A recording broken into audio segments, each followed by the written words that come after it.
Kung hirap lang ang pag-uusapan, talagang ayaw ko na talaga. Gusto kong umahon na talaga kasi mula ng aking pagkabata, hindi ko naranasan yung maginhawang buhay. Habang nahihirapan ako, mas lalo ako nagpupunyagi, lalo akong talagang tumatapang na labanan yung kahirapan. Kasi nakikita ko sa siyam kami na magkakapatid, walang mahilig sa negosyo. Parang iba yata, parang gusto na nila yung kahirapan. Ako hindi eh. Kasi nakikita ko yung ibang tao, bakit ganun? So sabi ko, kung kaya ng iba, bakit hindi sa akin? Ito yung bahay talaga namin dito noon. Dito. Yan. Wala kaming kapitbahay dito, kami lang. Walang kuryente, walang tubig. Kubo lang. So ang sabi ko sarili ko, kailangan mapupunyagi ako. Kasi aahon kami sa kahirapan, dalhin ko yung pamilya ko. Doon ako nag-uumpisa talaga pumasok sa network industry, mga year 1999. By year 2000, nakakuha ako ng unang sasakyan ko, yung motorsiklo na Krypton. 5 years kong ginamit yun, inikot ko yung buong Mindanao. Tapos, habang binabaybay ko yun, dinadaanan ko, ulan, init, lahat. Naharap ako pag dumadaan yung magagandang sasakyan. Sabi ko, balang araw, magkakaroon din ako ng ganyan. Marami akong pinasukan, kaya lang, hindi siya nag-successful. Kaya may mga panahon na iniwanan ko na rin. Kumita din ako, kaya lang, gusto mo pang magtrabaho, nawala na eh. Kasi magsara yung kumpanya. Kung iniisip ko lang sarili ko, okay na sa akin, kaya ko naman eh, kasi sanay naman ako sa hirap. Pero ayaw kong ipamana, especially sa pamilya ko, at lalo na nung nagkapamilya ko, ayaw kong ipadaan doon ang hirap na pinagdaanan ko sa mga anak ko. So, gusto kong umahon.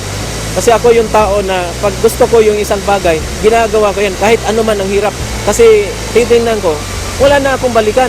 Doon ako galing sa hirap. So, saan ako pupunta? Dapat pupunyagi ako para pagdating ng panahon, at least makaahon rin kahit papaano. Hanggang dumating yung mga year 2008, 2009, nakita ko yung Royal. Sabi ko, aba parang okay to Filipino-owned company. So, ibig sabihin, pag Filipino ito, natutulungan ko yung kapwa ko Filipino. Bakit hindi ako susuportahan ito? Actually, nakatatlong beses ako pumunta sa Maynila. Hindi nila alam, umatin ako ng RBP. Gusto ko lang makita kung gaano talaga katibay yung kumpanya, ano yung background ng kumpanya. So, nung nag-umpisa ako, doon ako sa Cagayan de Oro, nakinig lang ako sa RBP, nasa likod lang ako. Marami na sila eh. Sabi ko, sige lang. Pag nag-decide ako dito, after how many months, dadami din yung grupo ko, magkakaroon ako. Nung nakita ko sa Manila na totoo pala, doon nag-umpisa yung talagang napaka-tibay na conviction mula sa akin na kung kaya ng Luzon, gagawin ko rin sa Mindanao. 2010, doon ako nag-umpisa na talagang ikinumit kong sarili ko, gawin ko yung Royal. Now, bakit ang Royal ang ginawa ko? Bakit ito ang dinicide ko na ito ang gagawin ko? Kasi nakita ko sa kumpanya, yung mga tao na nasa loob ay totoong mga tao. Kaya pala nandyan yung Royal kasi gustong tulungan yung kapwa tao na Pilipino. Yung pag-uumpisa, hindi madali, napakahirap. Lalo na sa area namin. Kasi yung area namin, wala kaming brands, wala kaming mapagpunan ng products, Davao lang yung kinukuhanan namin. Doon ko naranasan na order ako sa Davao, dideposit ko yung bayad, saka papadala yung products. Talagang hinihintay ko yan sa terminal. Maraming beses ang hirap. Natutulog lang ako sa terminal, hinihintay ko yun para maserve ko yung Iligan, Pagadian, Osamis, hanggang Zamboanga City. Hindi madali, pero nakikita nila yung conviction natin na talagang totoo yung ginagawa natin. Hanggang sa dumating yung punto na sinabi ng management na magkakaroon ng branch ng Cagayan. Doon talagang nabuhayan kami, ako mismo. Kasi nakikita ko na ang hirap, hindi na yung hirap na ang layo ng kinukuhanan. Ako mismo na volunteer, sabi ko, kila server, kila press, pwede nyo akong utusan, maghanap ng building para pagdating ng panahon, kami rin na makinabang at lahat ng royalista. Noong nag-open kami, last March 2011, tapos dyan na kami kukuha ng mga chicken namin, yung bag, yung mga sodikso, lahat-lahat nandoon na eh. Kami ay nagpapasalamat buong puso sa company na binigyan yung hiling namin na magkaroon kami ng branch. Pagkatapos ng isang taon, ang daming nagiging resulta. Kasi ako at saka yung misis ko, 11 months lang namin ginawa yun. Sabay kami dalawa na pumasok sa Millionaire Circle. Doon ko nakita na kaya pala dito sa Mindanao. Yung mga tao na tinulungan namin, naniniwala sa amin, kumikita na rin. So doon ko na-realize na para nagkaroon ako ng napakalaking pamilya. So sa akin ngayon, hindi ko na iniisip magkano yung kinikita ko. Basta unti-unti kong nakikita sila na kumikita na rin, nagbago yung buhay nila. Sa akin talagang talagang napaka-successful ko na doon. Sa totoo lang, maraming mga Mindanaoan na nawala na sila sa kanilang mga gusto sa buhay, yung mga dreams, yung mga pangarap nila. Pero nung nakita yung Royal, unti-unting nabuhay yung kanilang mga pangarap.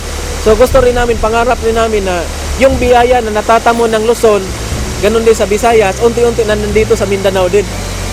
Nagbibigay sila ng equal opportunity sa buong Pilipinas o buong mundo. Na kahit nasa Mindanao kami, talagang yung Royal, iniisip pa rin kami.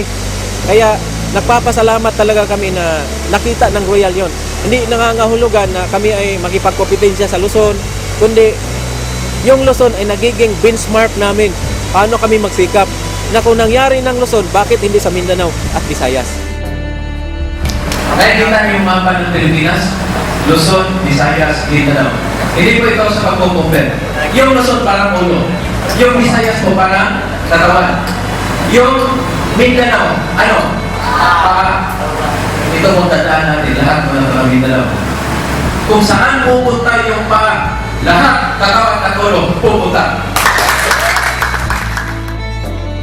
After almost 2 years na nandito ako sa Royal, ang daming nagbago sa akin.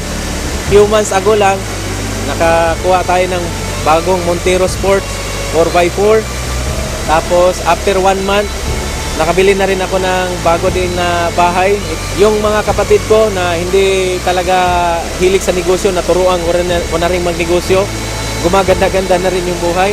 Parang naaambunan sila kung ano yung biyaya na nakuha ko sa Royal. Talagang napakasaya pala na ikaw yung nagiging instrumento na through Royal, natulungan mo yung ibang tao. Hindi talaga ako nagsisisi na pinili ko yung Royal na trabahuin. Through Royal, nakatulong tayo ng maraming tao. Through Royal, kumita tayo ng maganda. Through Royal, unti-unting natutupad yung mga pangarap. Plano ko talaga dito na ako mag-retire sa company na to. Sasama ako sa Royal hanggang kung saan siya pupunta.